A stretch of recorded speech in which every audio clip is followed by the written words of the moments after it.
Ассалаумағалейкум, құрметті телекөрермен. Оңтүстік телеарнасында бүгінгі әңгіме хабары эфир тізгінде мен Серғали Жарылқасынов. Қоғамда әр қоғамның өзіндік бір мәселесі, проблемасы бар екендігі ақиқат. Ал бұл осы уақытта біздің заманымызда ең негізгі проблемалар, мәселелердің бірі ол есірткісіз қоғам құру.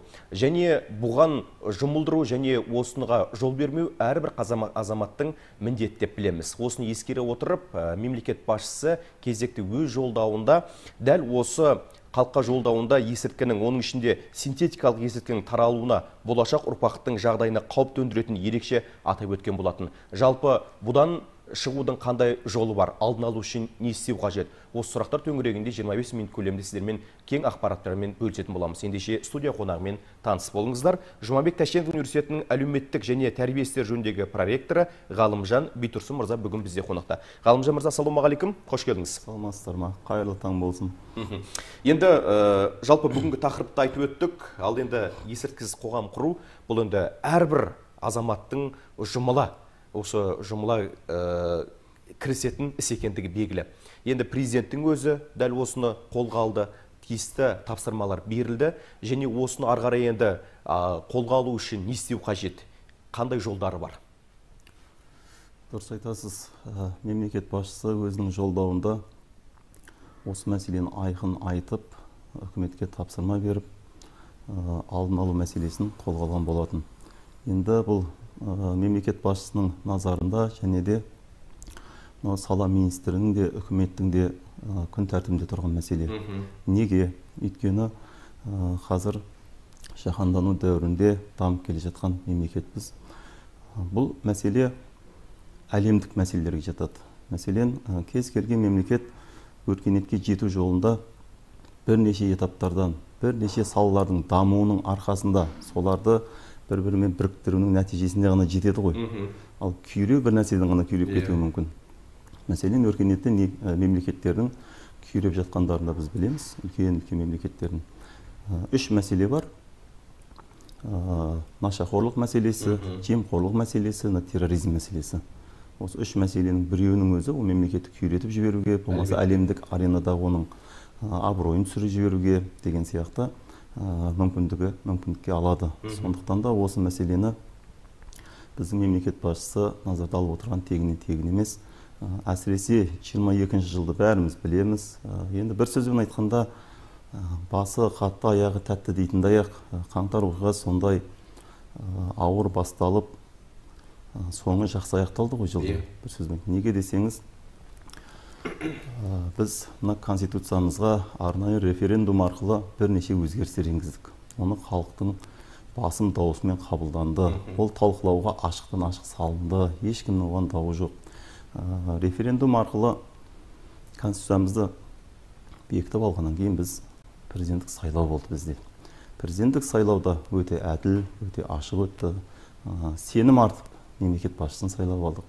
Сондықтан 22 жылдың қорытындысы біз солай жақсы деп бағалаймыз. Енді сол жылдың басындағы әрекеттер біздің Қазақстанның ары қарай дамуына, ары қарай қадам басуына бірнеше ой салып, біраз бағдарламалардың қабылдануына түрткі болды. Соның ішіндегі бірден бір бағдарлама жастардың тәрбиесін қолға алу. Жастардың бос уақытысымен айналысу. Нашақорлықтың ең ауыр нәрсесі ол адамның ойлау қабілетінен айырып, өмір бақи тұрақты түрде тұтынуға мәжбүр етіп қояды адамды. Ең ауыр сол. Оған бір әуестеніп, және де онымен бір тұтынған адам өмірінің соңына шейін сол нашақорлықпен айналысып кетеді. Сондықтан да өкінішті. Енді мынау армансыз адам қанатсыз құспен тең дейді ғой. Сондықтан кез келген жастардың өзінің хоббиі болады. Біреудің білімге, біреудің спортқа, біреудің өнерге, біреудің қоғамдық жұмыстарға деген сияқты өзінің хоббиі болады. Сол хоббидан айырылғаннан кейін ол жастар не істейді? Ештеңе істей алмайды. Хоббидан айырғаннан кейін осыған тәуелді болып қалады. Сондықтан мемлекет басшысының қолға алып отырған мәселесі жастардың бос уақытысына мән берейік. Мемлекет деңгейінде оларға мән беріп, солардың бос уақытысын дұрыс тиімді пайдалану, дұрыс тәрбиелеу, біліммен қоғамға араластыру, еңбекке араластыру деген сияқты мәселені алға алып отыр. Сондықтан жастар енді қайда тәрбиеленеді? Әрине балабақшадан бастаймыз. Олар енді тәрбие тал бесіктен дейді ғой қазақ өзі. Тәрбие тал бесіктен дейді, дұрыс айтасыз. Сол тал бесіктен берілген тәрбие жер бесікке шейін адам жадында сақталып қалады ғой. Сондықтан да сол балабақшада, мектепте, жоғары оқу орындарында берілетін тәрбие сол мемлекет басшысының алаңдап отырған мәселесін, ортаға қойып отырған, күн тәртібінен шығарған мәселені шешетіндей әрекеттерді ұйымдастыра білуіміз керек, үйлестіре білуіміз керек деп ойлаймын. Сондықтан өзіңіз атап өткен Жұмабек Тәшенов университетінде осы мәселелер негізгі назарда, университет әкімшілігінің басшылығының назарында. Сондықтан да бұл да күн тәртібінде тұрған дүние дейсіз ғой, жақсы. Осы бағдарламаға іздеу кезінде мына бір статистикаға көз тастадым, мен әлеуметтік желіден қарадым. Мәселен, Біріккен ұлттар ұйымдар мәліметі бойынша соңғы 10 жылда есірткіге тәуелді адамдардың саны 22%-ға өскен екен. Бұл енді өте қасірет нәрсе ғой.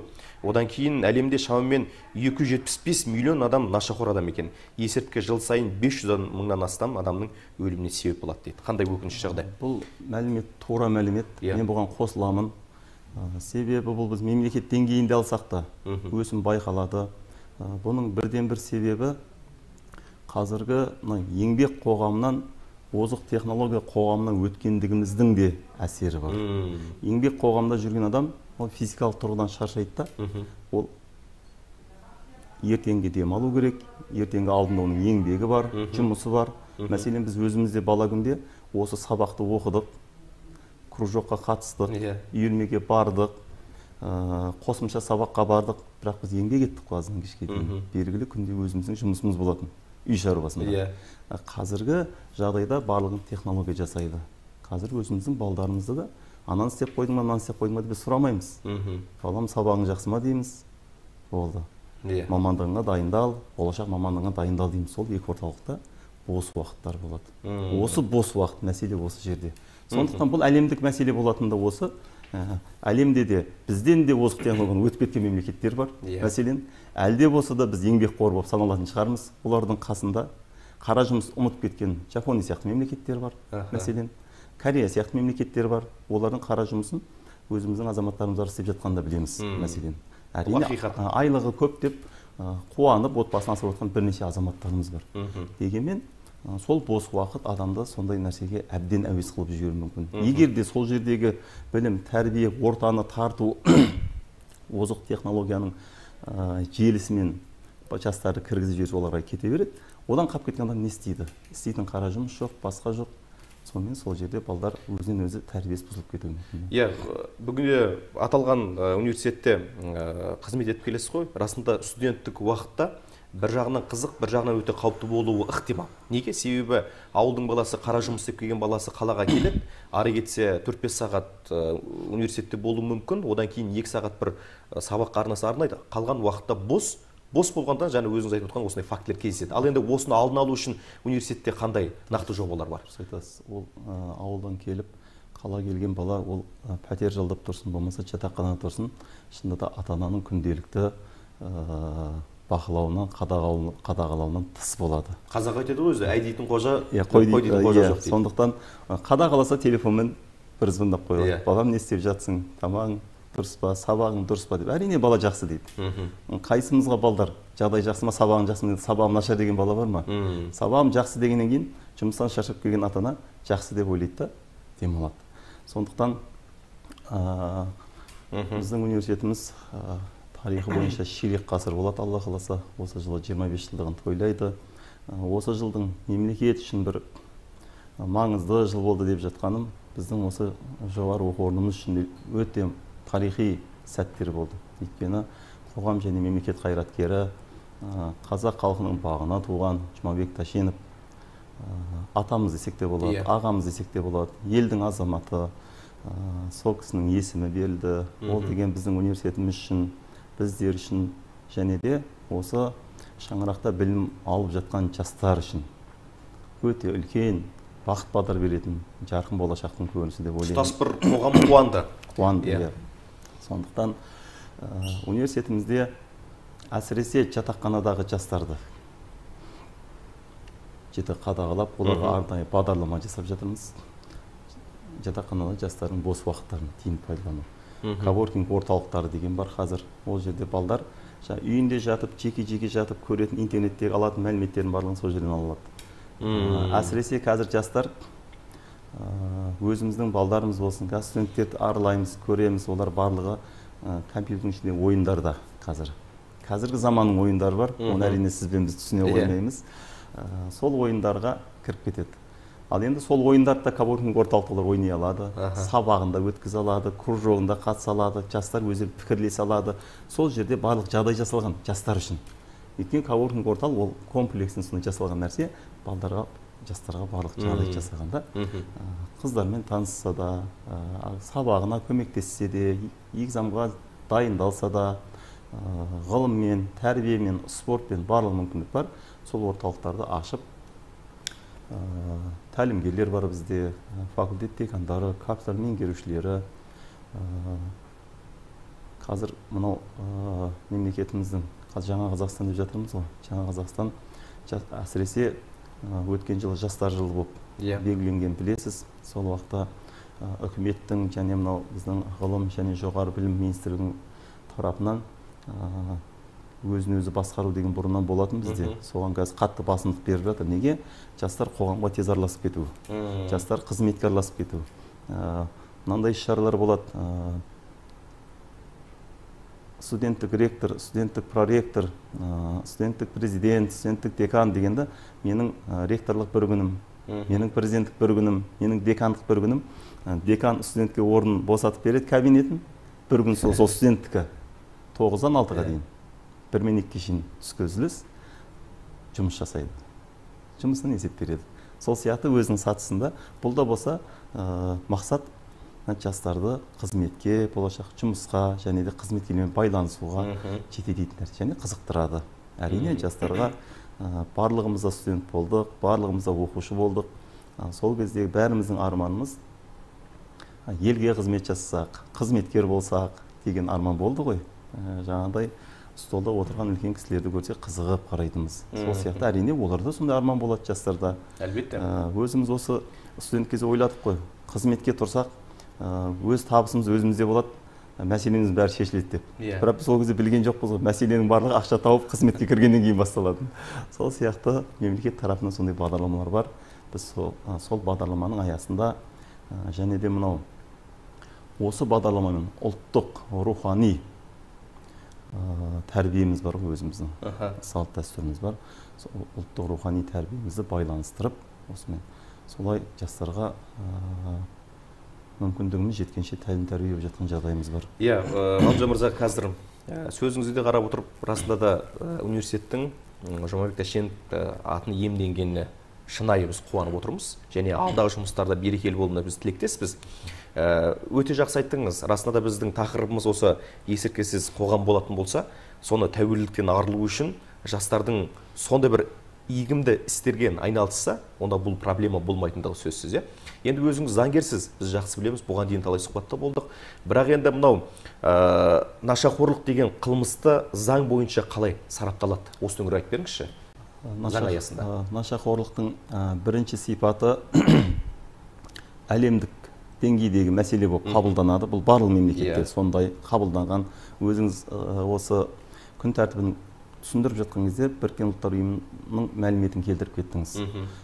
Терроризм, жемқорлық, нашақорлық бұл Біріккен ұлттар ұйымында жарты жылдық есебі әрбір тәуелсіз сарапшылардың қорытындысы шығып отырады. Оны бірде-бір мемлекеттің тиісті министрлігінен, болмаса президенттік аппараттан алмайды олар. Тәуелсіз сарапшы. Сондықтан да ол жерде мәліметтер тура шығады. Әрине, енді әрбір мемлекет өзінің кейбір жерін кемшілігін жасырып, барын асыратын психология бар ғой адам баласының бойында. Дегенмен жаңағы сіз айтып отырған Біріккен ұлттар ұйымында сондай мәліметтер бар. Енді әлемдік мәселе, екіншіден заң бұны аса ауыр қылмыс деп саралайды. Қылмыстың 4 сатысы бар.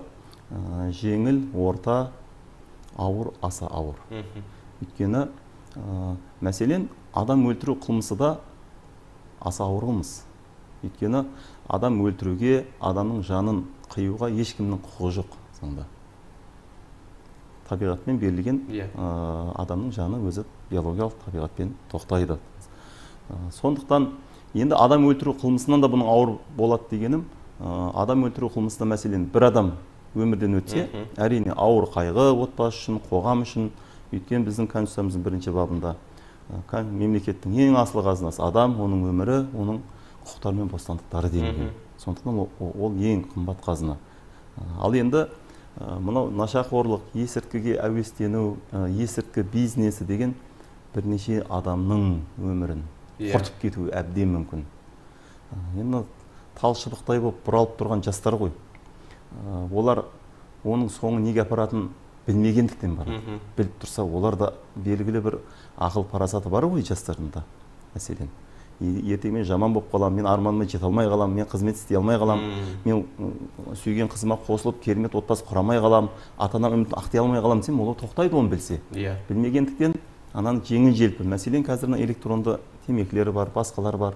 Солардың ішіне жаңа наркотиктарды қосып, жайлап әуестеніп, оны тәуелді болып қалады да соңы. Сондықтан жастар тез тартылады. Бұның ең ауыр қылмыс болып сараланатын сол жерде. Өйткені мыңдаған, миллиондаған жастар осының артынан еріп кетуі әбден мүмкін. Өйткені алғаш кезде жастар үшін бұл қызық, дұрыс болып көріну әбден мүмкін. Бірақ соңы өте ауыр өкінішке алып келеді. Өйткені мынау адамның арманынан, оның хоббиынан айырғаннан кейін оның сабағы да бұзылады, оның тәрбиесі де бұзылады. Бұзылғаннан кейін ол қоғамға пайдасы тиетін азаматтың қатарына шығып қалады күндердің күнінде. Ол білінбейді. Мынау күнде қазіргі қарбалас тіршілік бәрімізде ата-анамыз. Көзімде 6 баланың ата-анасымын, тәрбиелеп отырған. Шынында да бұлай аптасына, айына бір тәрбиелеп отырғанымыз болмаса, күнделікті ешқайсымыз жіті қадағалап отырған жоқпыз. Сондықтан да білінбей қалады да кейбір жастардың осыған айналысып жүрген. Сондықтан бұны біз университетте өзіммен тікелей жауаптымын осы жастардың тәрбиесіне. Университет деңгейінде, университеттегі қызметкерлердің барлығы бір кісіде атсалысуымыз керек, мектепте тура солай қалау керек. Жаңағы Талбесіктегі балабақшамыз, балапандарды солай тәрбиелеп шығару керек, ата-ана да тәрбиелеу керек. Әрине, жан-жақты ғой енді. Ол тәрбие деген бірақ жерден емес, жан-жақтан берілетін дүние. Статистика айтады, негізінен осы көп нашақорлыққа тәуелді 24 жастан 29 жасқа дейін аралықта өте көп кездеседі дейді. Демеген жаңа айтып отқан студент болады, басқа да болады, үйренеді, басқа нәрсе болады. Одан кейін дәл осындай нағыз шарықтайтын уақытта нашақорлыққа бет бұрып жатса, ол енді қасірет деп санаймыз. Енді осыған байланысты алдын алу мақсатында мемлекеттік қандай бағдарламалар бар? Жаңа өз сөзіңізді мен жаңғырта кетейін. 24 пен 29 жас арасында статистиканы алып отырсыз. Жаңа сөзім аяғын, бұлардың есірткіге айналысып жүрген жастарды бақылап отырмасақ, байқамай қаламыз деп отырмыз ғой. Бұл 16-17 жастан басталады. Негізінде жоғарғы сынып, бітіруші сынып және студенттік өмір. Сонда қарасан 21-22 жасқа келеді. Сол уақытта байқалмай бұларды өткізіп біз тәрбиесіне білінбей қалғанның кезде 24-те ол көрінеді. 29 аралықта. Оны уже тәрбиелеп алып өте мемлекетке ауыр түседі. Әрине бұл мемлекет айналысатын органдар бар. Бұларды тіркейді. Үнемі олардың ғұмырының соңына шейін оларды бақылап отырады. Бірақ өте қиын. Көрдіңіз ба? Сонда 24 пен 29-ға. 29-ға шейін ол тәрбиеленмеген адам өзіңіз ойлаңызшы. 30 жасқа шейін тәрбиеленмеген адам 30-дан кейін қалай тәрбиелейсіз оны? Сондықтан сіздің айтып отқан статистиканы жаңа біздің сөзіміздің дәлелі ретінде соны көрсетіп тұрды. Ендігі сұрағыңыз. Мемлекеттік қандай бағдарламалар? Мемлекет маңызды мәселе болғаннан кейін міндетті түрде бағдарламалар құрып отырады. Осының алдын алу мақсатында 5 жылдық бағдарламалар құрылады. 16-21 жылдарға арналған бағдарлама бар. 22-27 жылдарға да бағдарлама қазір жобасы уже неге салынды.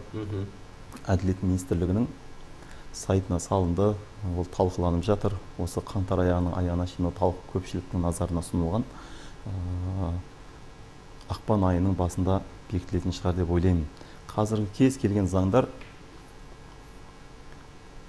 әлеуметтік желіге салынады. Және де мынау министрліктің белгілі мекемелердің арнайы ресми сайтында салынады. Ол кемі 1 ай, 2 ай ол талқылауда болады. Біз қазір халық қалаулылары дейміз, депутаттар заң шығарушы орган парламент. Кейде бір ол кісілерге де қарсы сөздер айтып жатамыз, заңдардың барлығын соларға тақап қоямыз ғой. Солар дұрыс қабылдамаған, мына мәселені шешпей жатыр, болмаса кейбір заңдар бір-біріне қарсы келеді деген ол қоғамда бар. Мойындауымыз керек. Соны біз айтқан кезде сөз кімге тиеді? Әрине заң шығарушы органға барады, парламентке барады. Ал қазіргі заман, озық технология заманнан өттік деп жатырмыз ғой.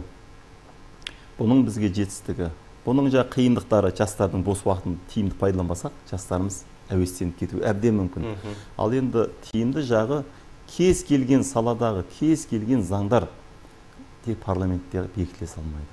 Парламентке ұсынғанға дейін міндетті түрде халықтың назарына ұсынады. Әрине халықтың көбі сол нәрсені біле бермейді. Мен заңгер ретінде, өзіңіз айтып отырсыз, бірнеше рет шығып жүрсіз деп, мақалалар жазып, заңгер ретінде айтып жүрмін.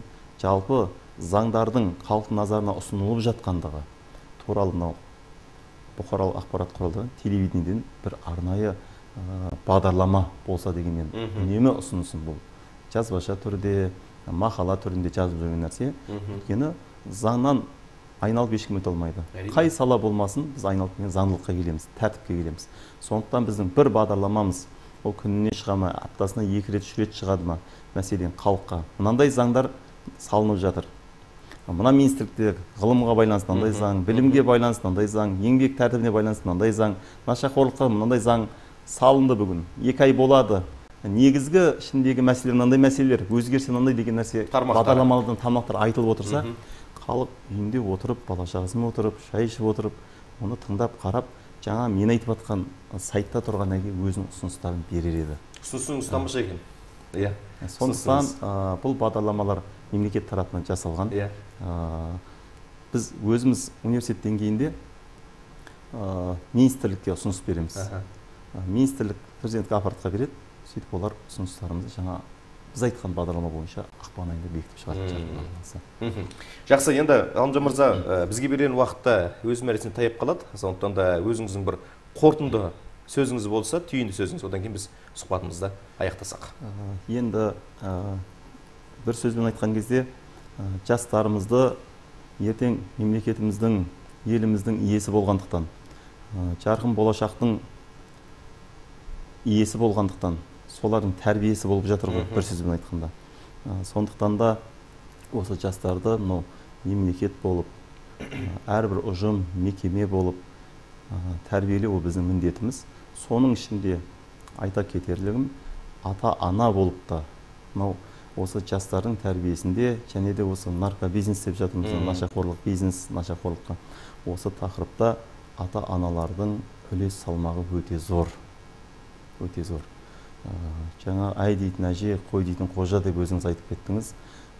Ай дейтін әженің, қой дейтін қожаның салмағы, олардың мәні, маңызы, баланың тәрбиесіне, оның тағдырына тікелей әсер ететін сөздер ғой. Сондықтан да әрбіріміз қызмет орнымызда өзіміздің жауапкершілігімізді, міндетімізді толық, адал, шын ықыласымызбен, соны бар күш қайратымызбен соған қызмет етсек, және де ата-ана ретінде әрбіріміздің өзіміздің бала-шағамызға, өзіміздің ағайын туысқандарымызға, бауырларымызға, әнілерімізге дегенде қарындастарымызға жақсы тәрбие беріп, солармен сөйлесіп, тартып, жағдай сұраған болып, жағдай сұрап, оның психологиясын, көңіл күйін білгеннің өзі көп нәрсені білдіріп жатады. Кейде сондықтан отбасылық тәлім-тәрбие ата-аналардың да осыған дұрыс қарауына шақырамын. Сонда ғана біз мемлекет басшысы айтқан жаңа Қазақстан мәңгілік ел боламыз деп ойлаймын. Жақсы, рахмет, тақырыпты кеңінен тарқатып айтып бергеніңізге және көптеген мәлімет келтіргеніңізге және өзіңізге үлкен алғысымды білдіремін. Жұмысыңыз жемісті болсын. Құрметті телекөрермен, осымен бүгінгі бағдарламамызды түйіндейміз. Қоғамда жақсы өмір сүргіміз келеді және қауіпсіз қоғам құрғымыз келеді, ал оны өзімізден бастап керектен кейде естен шығарып жатамыз. Сондықтан да әрқайсымыз өз өмірімізге жауаптымыз. Осымен бүгінгі бағдарламамызды аяқтаймыз. Келесі жолыққанша аман сау болыңыздар.